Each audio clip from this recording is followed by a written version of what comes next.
No. That one goes over there. That one goes over there. Okay? Enough. Hi. Welcome. Once again, you've walked into me and my producer arguing about set designs and the direction of the show. Pre-recorded live before a studio audience of stuffed animals from our Boston studios. We bring you the 3 p.m. U.S. Eastern daily Comics Coffee Table, where we leave the real world over there. We sit down at this coffee table. We pull up a chair. We put a mug of something under our noses, and we enjoy a little break together. Cheers. We get together every day. We talk about comic books. We love talking about comic books. We are living proof that we can come together and shoot the breeze about comic books daily. We can talk about comic books every day. Isn't that wonderful? We have the best hobby in the world. It's not just a hobby, it's a culture as well. And forgive us for being defensive about it, and that's what I got to say about that. How are you doing today? I hope you're doing awesome. I hope that you're clobbering your problems and not being clobbered by them. I hope you're running your mood and not being run by your moods. That's something that's taken me a lifetime to wrap my head and my heart around, and my actions, but also my reactions. Indeed, there's a lot there to it if you want to unpack it. But let's get to it. We come together daily, U.S. Eastern, 3 p.m. daily, talking about comic books. I am reboxing, reboarding, and rebagging my entire collection. That's what we're doing this year. And along the way, I'm using these two valuable resources: the Overstreet Comic Book Price Guide, 52nd edition, most current, and the Overstreet Guide to Grading Comics. There are links to both of these publications to their Amazon pages where you can get your own copy and play along at home. And I think that these two resources are one of the best additions for me as a lifelong comics fan, and to be able to learn a whole new facet of my hobby that I've pretty much ignored my entire life. Now I'm getting better at identifying not just my collection as I'm going through it and identifying the dings, like spine rolls and corners. And, I should have been using boards the entire time. I know that, but that's live and learn. My mom said that all the time growing up. Live and learn, kid. Live and learn. And I most definitely learned to always use a backing board, an acid-free backing board. So yeah, I'm giving myself a ballpark estimate of what my comic book collection is worth as I'm going along, rebagging, reboarding, and reboxing my entire collection, and going down memory lane, just remembering these floppies, this art, these story arcs, this really dynamic superhero stories. I guess I'm a comic book fan, yes, but when it comes to it, I'm a big 2 superhero guy, and that's fine, and it's a great place to spend your attention and your free time and your hobby time. If this is a hobby, and we invest time, attention, love, memory, physical space, head space, and did I say money? And also money. So there is a what's the word? Vestiture. We are invested into this 110%. You know what I mean? And new people are always welcome. That's the best thing about comic books. Like the expository information that you would repair over and over and over again in a Bronze Age magazine. Well, every magazine's a jumping on spot for a new reader. I mean, I picked this one up, this Bronze Age baby. This is great. This went for $8 in the premium rack. This is issue number 4, volume 1 of Ms. Marvel, of Carol Danvers. You might know her as Captain Marvel, also played by Brie Larson in those MCU movies. She's got an upcoming one as well. And this is Captain Marvel. I mean, Ms. Marvel back in the day. I always thought she got her powers from her intimacies with Marvel, if they had it. I mean, I'm not quite sure if she was his girlfriend or not. You know, correct me if I'm wrong, but I know that I have like her first introduction in the Death of Captain Marvel trade paperback.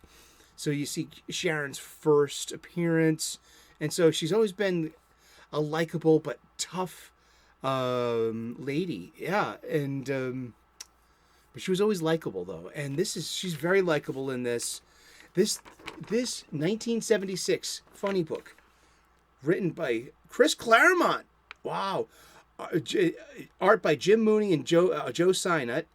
And Archie Goodwin was the editor. This was the Indicia states that this was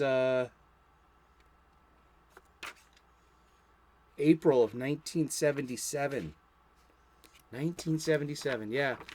A little bit too young for me. I would have been 3 going on 4. So yeah, I had no idea what pocket change is. But look at this. This is issue 4. This is in medias res, picking up where they left off in the last issue. I remember King Kong, the movie. I remember that coming out. Yeah, I remember that was a big deal. But we're just going to go through the pages. Look at these pages. Look at this dynamic action. I mean, there's plenty of story there. There's plenty of room for those narrative captions, the thought bubbles, and actual dialogue as well. You know, there's Carol thinking herself through this problem. Now she's got all this might and firepower within her. Oh, check out the ads. And this is also like, look at the whiteness of the pages. This is so that these pages have yellowed a little bit, but this is like a 45-year-old magazine. But yeah, I just love the sequential panels. I love the tempo of the story. I mean, this magazine never quits. It's cover to cover action, and she's strong, stunning, brave. This is Carol Danvers. I think at her best. I like Carol Danvers a lot. Not recently, no, not since. I'm sorry, Kelly Sue DeConnick. I've a big fan of the family and what you guys do, and just, and I've cringed along with everyone else too for the obvious stuff. But I mean, Carol used to be a very nice, complimentary, addition to any, team or even her own title here. I mean, look at this. This female fights back. America's newest superheroine sensation. Yes, heroine. The female tense of superhero. Actress. I mean, why do you have to be an actor? Actress. What? See, yeah. I smell something. I smell something funny. But did you fart? Oh, usually there's some static when he farts. You can smell ozone, and you know what I mean. You usually get like a little shock off the carpet. You know what I mean? Yeah. But this is this is just some great, just storytelling. I love it. This is old Chris Claremont too. He'll be taking over X-Men very shortly. See, and how much action would you see in a modern Marvel comic book, which is a lot to do with melodramatics, a lot to do with characters talking to each other, and especially over supper. There are like all of these supper scenes with people just talking over food and discussing, just wasting panels like on melodrama. Now, melodrama is great in a comic book. Trust me, I love it. The Bill Messner Loeb's Wally West Flash, his years worth of comic books are really good, but they're very soapy, and I appreciate those story notes. But this is a superhero. This is a superheroine comic book. I mean, wall to wall, cover to cover action. And look, here's the famous Hostess ad for Hostess cupcakes starring Spider-Man. Oh, isn't that great? In here, we have 2 epilogues. They find Carol, and they bring her back. And look, her boyfriend's mad at her. I've been calling you for days. You've been missing. And like she can't give up her secret identity. And like she's in trouble with the boyfriend. And that's a great melodramatic note in an action-based comic book. I mean, seriously. I mean, you change the recipe, and now you're wondering why people aren't buying it anymore. And, a lot of it has to do with the newsstand as well. And spinner racks and newsstands. I mean, that was just the marketplace. The direct market's great. It's like a sword with no hilt and handle. You got to use it, but it's going to cut you. Did that even make any sense? I picked that up off of some show years ago, and I always thought it sounded cool. Like Ezekiel 25:17. It's the righteous man who besets by his brother, and you will know I am the Lord when I lay my vengeance upon thee. I got an old Joker to be the guy in the chair. So this is in front of my computer. I custom Lego. I had a Lego phase, man. It was legendary. I still got a couple. That's from those are Pulp Fiction custom Legos. Those are wonderful. I also got some Doctor Who's and The Good, the Bad, and the Ugly in Lego form. I know it's a little dusty. Fuck that. Whatever. I mean, it's the maid's year off. Awesome. And we've just been taking some time to go through these old comic books. So the thing was, at my local comic book shop, with the good comics, they have a nice display rack, and it says, buy 2 premium comics, get 1 free. So that means they're going to charge you for they'll charge you the 2 highest costing ones, and the lower costing one you get for free. Now, if you want to take advantage of that and get some value out of it, I'm going for covers. I'm going for stories. I'm going for comic books. I would have bought up the spinner rack at that time if I didn't already have it. Now, some of these are outright replacing funny books I had. Like, there's a Batman Brave and the Bold I got to get with Creeper against some folded paper guy. Like, I'm going to find it. We're going to go through it together, but I'm going to find it. I'm going to Wicked Comic Con next month, and I'm going in there with the intention to raid long boxes and go hunting for things like this, Bronze Age babies, things that I really enjoy, things that are just fun to read and worth the price too. So yeah, I mean, so we were looking at Miss Marvel #4 from 1977. What a good magazine. Seriously, in my humble opinion, just blows away anything made today by the same company with the same lead character. Yeah, I mean, and we got New Mutants #2, also written by Chris Claremont. The New Mutants debuted in their own original graphic novel. Original graphic novels by Marvel were an early 1980s publishing initiative. They were done with nice cardstock covers, heavier pages, bigger magazine format. They were kind of like the European-sized comic book. So it went from the comic to the bigger, just a bit bigger. And so when they reprint them into the trade paperback format, which is the regular comic book size, we're losing out on some of that delicious original art. You get some really good runs on the OGNs, Marvel OGNs, the original graphic novels, like Dread Star, and which I would love to pick up on again. I mean, it's been I barely touched Dread Star as a kid, and then I'm an adult now, and I need good things to read. Hello, Dread Star, it's waiting for you.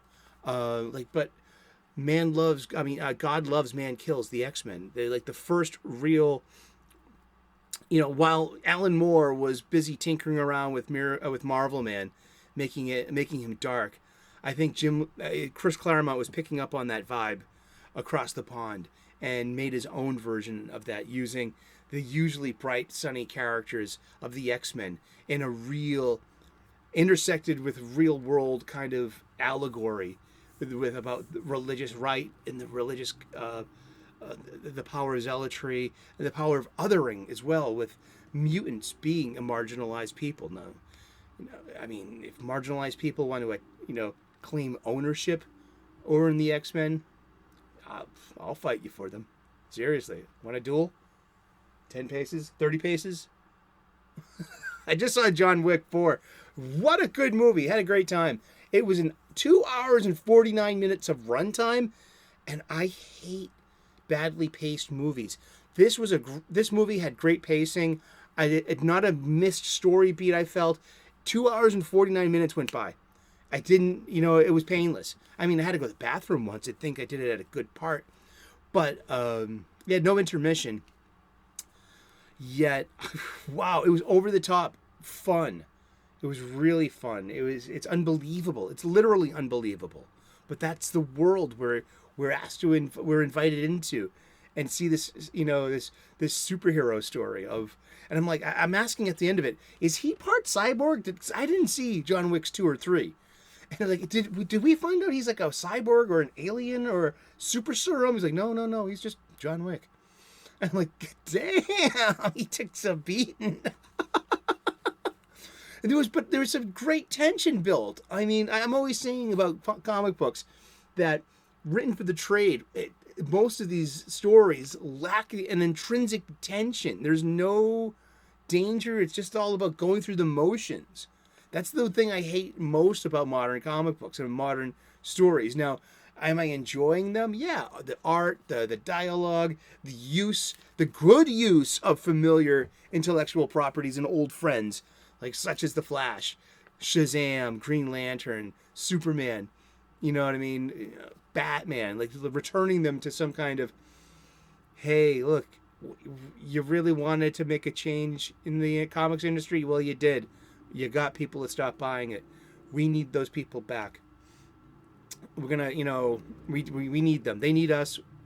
We need them, and we need to sell your stories as well. But who's buying them, and how? I mean, gee, I'm buying these ones. I'm loving this. But look at I love these Bronze Age babies. All of these video game ads on these Bronze Age publications.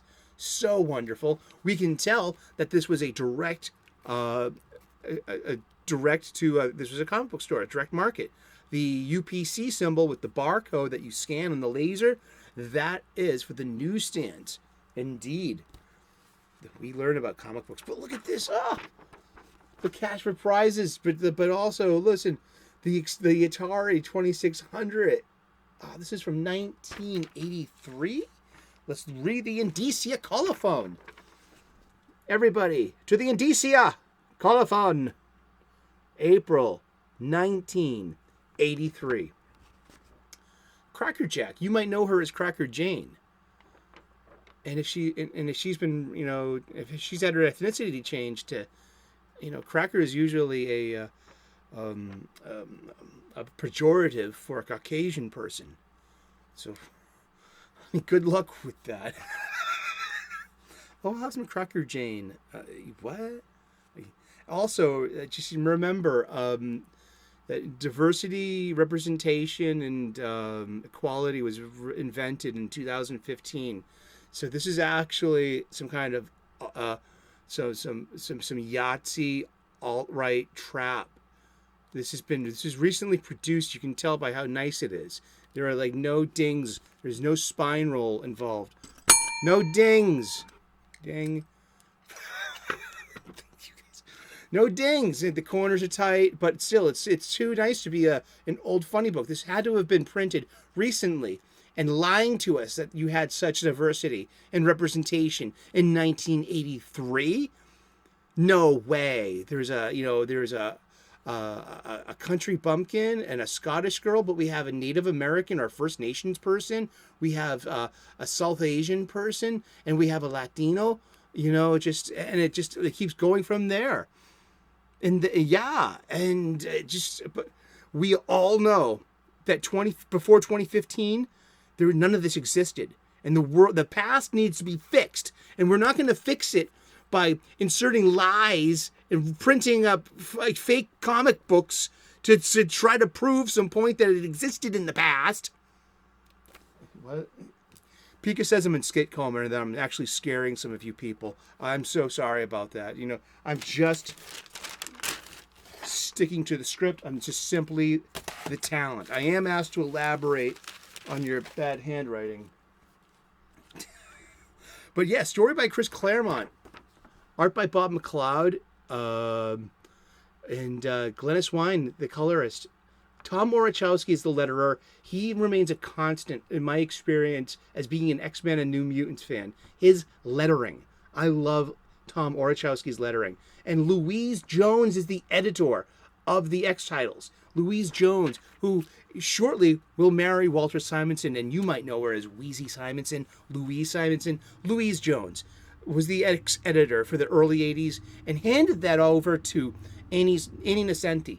And so just remember, the X-Men were edited by strong, stunning, brave, smart, superhero storytelling women throughout the 80s. All that perfect X-Men, all that, X-Men had a new stride in with the Jim Lee, and then came the animated series. Okay, but in the 1980s, the X-Men, as I'm fond of saying, I can pretty much say that I started being a monthly reader at Uncanny X-Men at number 170, and lasted up until, say, like the Fall of the Mutants. What was that, about 225 or so? So I read a lot of X-Men. I was in that world. I was immersed in that world. I was a kid. You know what I mean? I wanted to be one of the New Mutants. I was their age. This was like a vehicle into this imaginary world. It was great. I just really, really appreciate this magazine. I love the ads. Hubba Bubba Bubblegum. Yeah. It was also Bubblicious. There was Fruit Stripe. It lost its flavor in 3 bites, but I can taste it right now. Look, it's Gyrick. And Sebastian Shaw. I don't even have to read that. I just they are iconic looking. We're going to send Sentinels after them.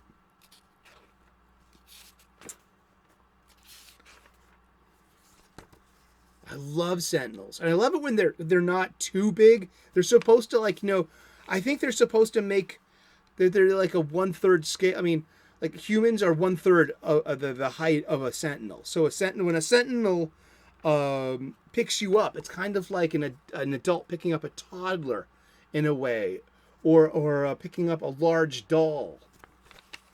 There's a great perspective when he look at this. They're in the mall, and the Sentinels decide to attack the New Mutants and bring them in. Look at all this action.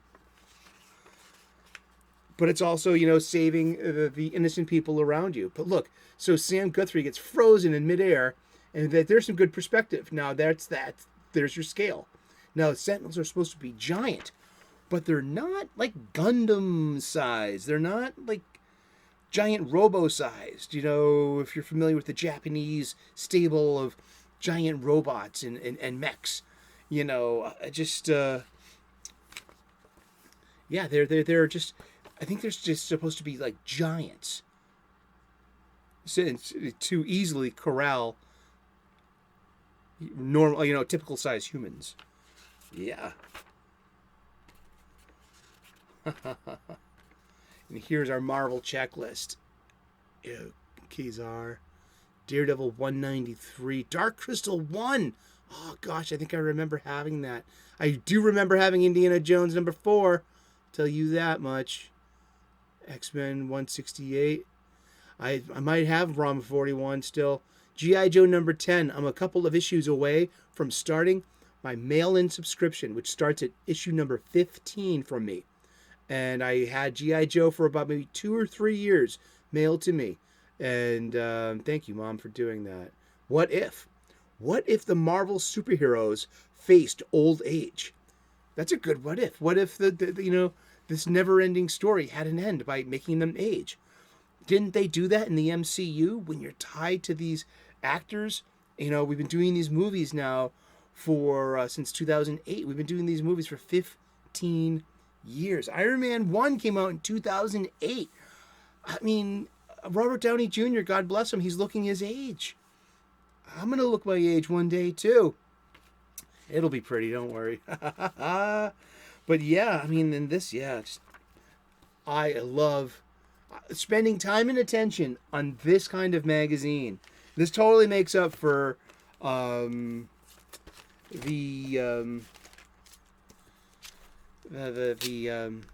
offerings this week at the local comic book shop. I don't think I'm going to be spending $76 next week on back issues. I'm going to save a bit of that, because I've literally gone through my LCS 3 times over with my list.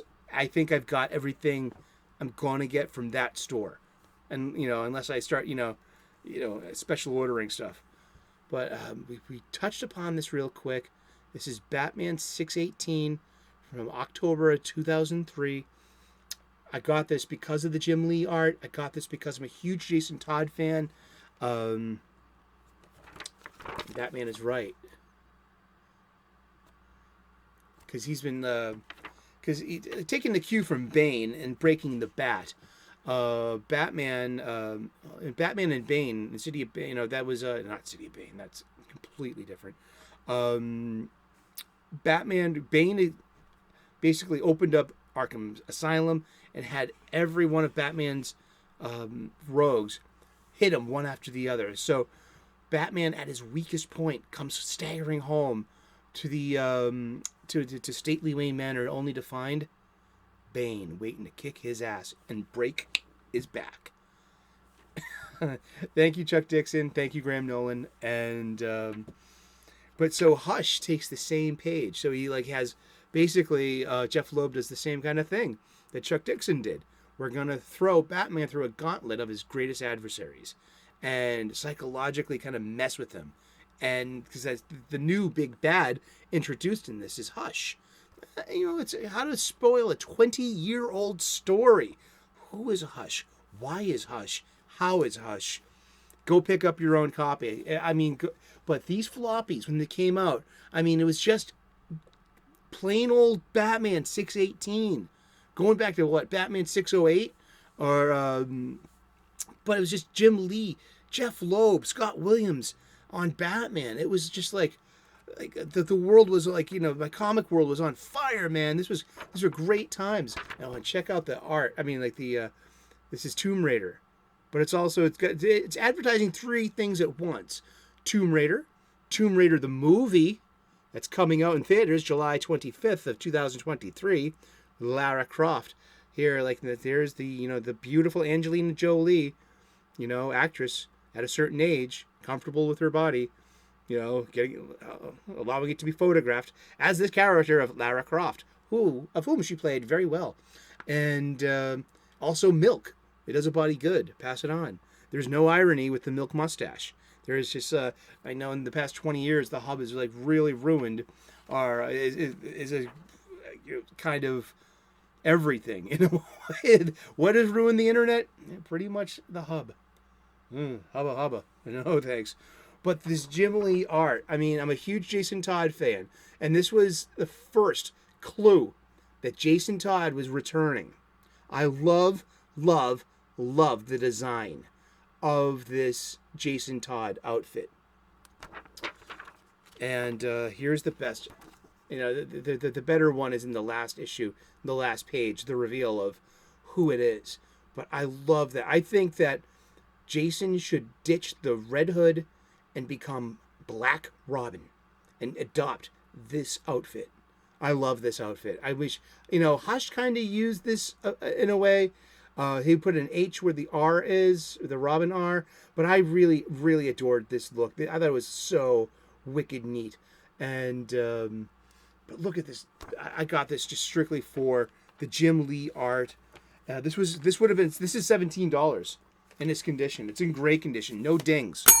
Dings, Whoa, we got to wrap this up. Thank you so very much for tuning in today. God bless. Namaste. Good luck. Please like and subscribe. We've been talking about comic books, and we're going to talk about comic books every day for the rest of the year. So tune in tomorrow, 3 p.m. U.S. Eastern, and we'll find out who we're talking about when we turn the page tomorrow. Please like and subscribe. I would love to earn your subscription. We talk daily about comic books, 3 p.m. U.S. Eastern. Join us. Subscribe. Notifications. Ring that bell. Ding! Have a great day. God bless. Namaste. Good luck, and we will see you again tomorrow in those funny pages. Ciao. Bye-bye.